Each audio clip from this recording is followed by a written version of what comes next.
On the evening of October 21, 1978, a young Australian pilot named Frederick Valentich took off into the fading light of dusk. His mission was simple, a 125-mile flight across the Bass Strait. But what followed that night became one of aviation's most haunting mysteries. Frederick never returned, and his final radio transmission still chills the world to this day. Frederick Valentich was 20 years old, passionate, hopeful, and devoted to the dream of becoming a commercial pilot. Friends described him as polite, serious, and endlessly fascinated with the unknown. He often spoke of UFOs, not with fear, but curiosity. That Saturday he planned a simple evening flight from Melbourne to King Island. It was supposed to be routine, but fate had other plans.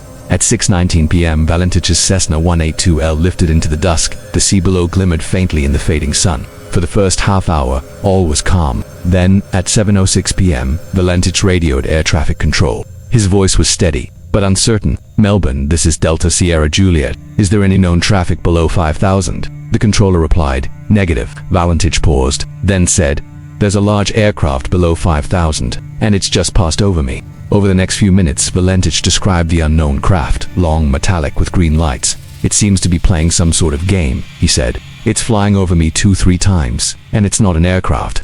His breathing quickened. "It's orbiting above me. It's shining a green light." The controller tried to calm him, asking for position and altitude. Valentich replied, "My engine is rough idling now," and a long silence. Then, chillingly, "It's not an aircraft."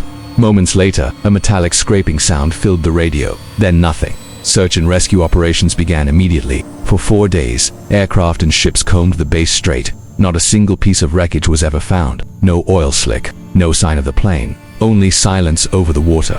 Investigators suggested engine failure, disorientation, or even pilot suicide, but none fit the facts. Frederick was calm and rational minutes before his disappearance, and that metallic noise was never identified. Some believe Valentich was abducted by something beyond this world. Others think he misidentified lights from his own aircraft or planets on the horizon. But witnesses across southern Australia reported strange green lights in the sky that same evening. The truth, lost with Frederick, somewhere in the darkness above the Bass Strait. Aviation. Frederick Valentich's final transmission still echoes across decades. It's not an aircraft. Whether it was an encounter with the unknown or a tragic illusion of fate, no one knows. But somewhere over the cold waters of Bass Strait, a mystery remains, unanswered, eternal.